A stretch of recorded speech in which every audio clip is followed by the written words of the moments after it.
할렐루야. 10월 21일 토요일 원포인트 큐티 가운데 오신 여러분들을 주님의 이름으로 사랑하고 축복합니다. 오늘 하나님께서 우리에게 주신 말씀은 잠언 18장 13절에서 24절까지의 말씀입니다. 잠언 18장 13절에서 24절까지의 말씀 다 같이 한 목소리로 읽도록 하겠습니다.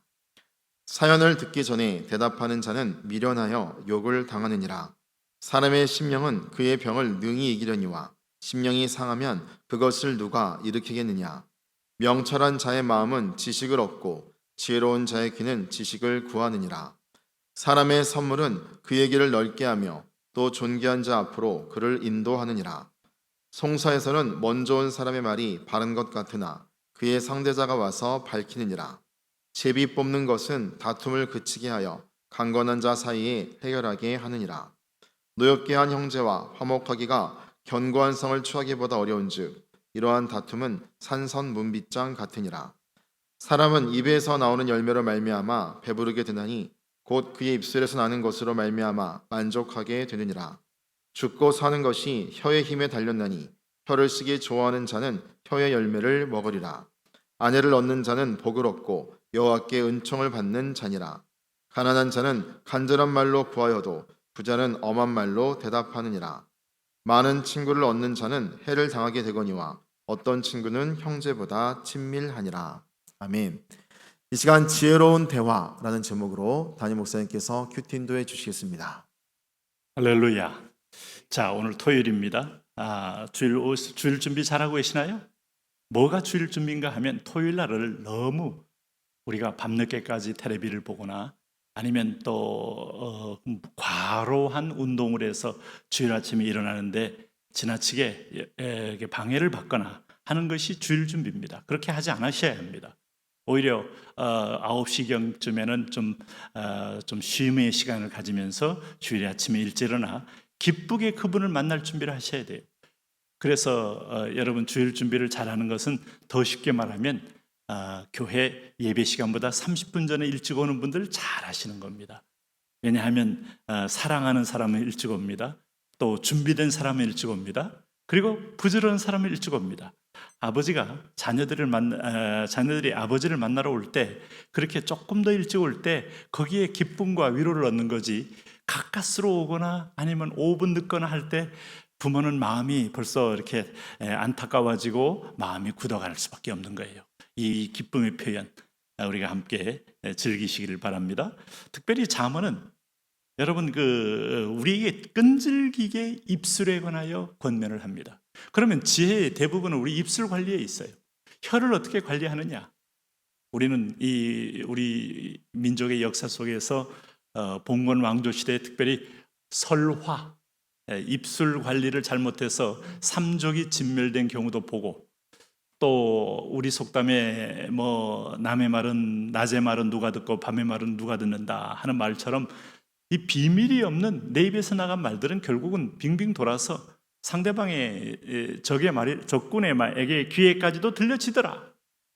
이 언어의 이 조심성은, 그런데 우리가 제일 쉽게 실수할 수밖에 없는 게 입이죠.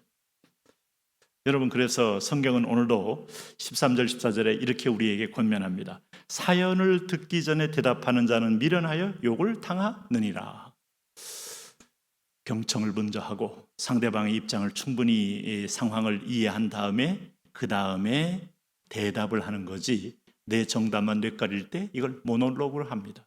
다이알로그가 없는 사람에게는 결코 그것은 효과적이지 않을 뿐만 아니라 자칫하면 상대방의 문제 해결이 아니라 문제를 왜곡하기도 하고 또 상대방에게 오히려 분노를 일으키거나 오히려 큰 좌절을 안기기도 하죠. 그러므로 참 이 사연을 듣기 전에 대답하는 거 왜 그럴까요? 나는 너를 다 안다는 거예요. 이 배후에는 뭐가 있어요?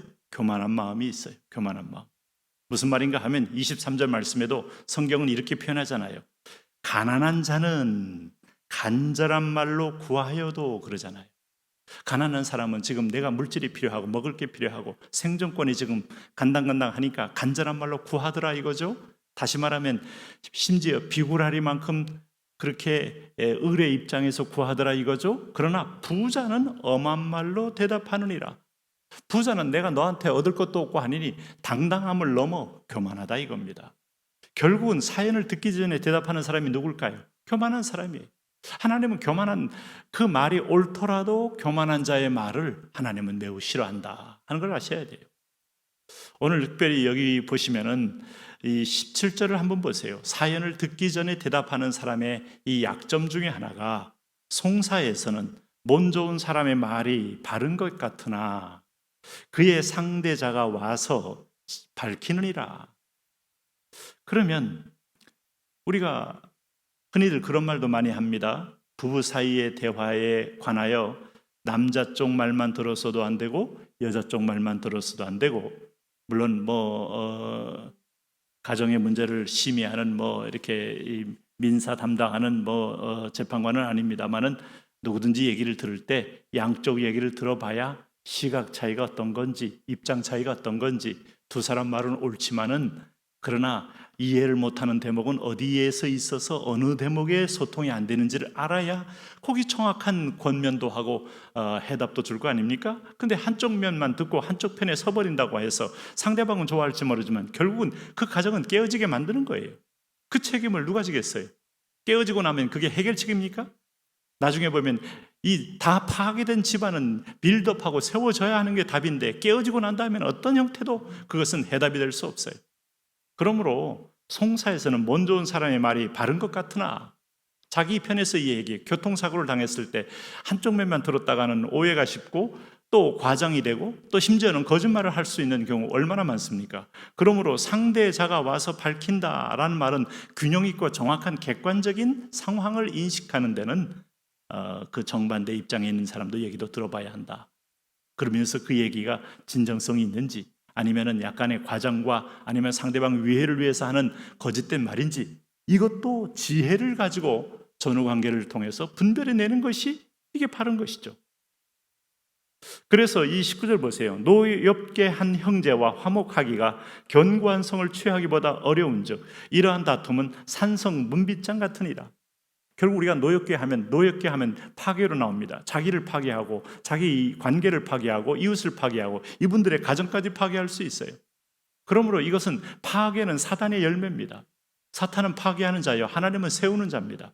그런 의미에서 보면 우리 믿는 자들의 지혜는 뭔가 하면 어찌하든지 간에 화목하기를 구해야 하는데 화목을 위하여 과장도 필요 없어요. 과장했다가 상대방이 사실을 알고 나면 더 큰 화가 옵니다.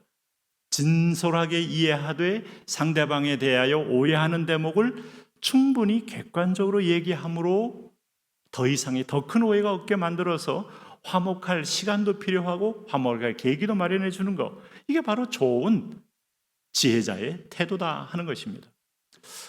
꽤 오래전에 제가 한국에서 책이 나오자마자 읽은 책 중에 하나가 에모토 마사루의 물은 답은 알고 있다. 그 이후로 이제 한 5, 6년 후에 그 책이 유행하더라고요. 근데 저는 처음부터 읽을 때 굉장히 그 인상이 깊었고, 에모토 마사루라는 사람은 크리스찬도 아님에도 불구하고 세계를 다니면서 물을 연구한 사람입니다. 그래서 물의 결정체를 현미경으로 쫙 봤을 때 완벽한 육각수가 되는 그 최고의 상태, 이것들을 에비앙의 물을 보고 한국의 심지어는 제주도의 어떤 물을 보고 일본의 곳곳마다 어떤 물을 보고 했는데, 문제는 그 물을 넣어놓고 물병 겉에다가 너는 바보야, 빠가야로 이렇게 써놓거나 아니면 너는 나빠 이런 얘기 써놓거나, 이게 프랑스 말로 미국 영어로 아니면 한국말로 그 언어를 써도 물들이 그 말을 알아듣고 정말 물이 깨어지고 상태가 안 좋아지고 쉽게 물이 부패하더라. 나중에 한글날에 우리나라 공영방송 어디 한 곳에서 아나운서들이 실험했는데 똑같은 결과가 나왔어요. 참 신비롭고 재미있었죠. 기억나십니까? 우리가 어떤 말을 하느냐에 따라 상대방이 살아나기도 하고 우리 몸의 세포가 반응하기도 하고 파괴가 되기도 하고, 그래서 입술은 정말 총알 없는 이 총이요, 그야말로 날 없는 칼입니다. 무시무시한 것들이 와서 우리를 찌르고 파괴할 수 있더라. 그러므로 우리가 어떤 입술로 이 땅에서 하나님의 나라를 구현해내느냐라고 할 때 여기 오늘 표현이 20절 21절에 그 중요성을 강조하지 않습니까? 사람의 입에서 나오는 열매로 말미암아 배부르게 되나니 곧 그의 입술에서 나는 것으로 말미암아 만족하게 되느니라. 말로 천냥빚을 갚는다는 우리 조상들의 그 속담 속에는 많은 사례가 있다는 얘기예요. 그러므로 죽고 사는 것이 혀의 힘에 달렸나니 혀를 쓰기 좋아하는 자는 혀 열매를 먹으리라. 우리 고려 때 이 거란이 침했을 때 서희가 가서 정말 지혜롭게 상대방도 만족하게 하고 우리도 땅을 피 흘리지 않고 그대로 강동 6조를 이렇게 다시 우리가 취하면서 확보하게 한 것이 외교력 아니었습니까? 아마 우리 대한민국 역사에서 이런 탁월한 외교력을 보인 사람이 없잖아요. 다 혀의 권세를 통해서 혀를 통하여 상대방에게 만족을 준 거예요. 그러므로 죽고 사는 것이 혀의 힘에 달렸나니 혀를 쓰기 좋아하는 자는 혀의 열매를 먹으리라. 무서운 말입니다. 내가 쓴 혀의 열매가 내게로 돌아올 수 있다. 긍정의 말은 긍정으로 돌아오고 부정의 말은 부정으로 돌아오고 파괴의 말은 파괴로 돌아오고 오늘 사랑의 말은 사랑으로 돌아온다. 오늘 혀에 세례를 주시기 바랍니다. 그래서 긍정의 말, 격려의 말, 화해의 말, 세우는 말 거기에 통로가 되시기 바랍니다.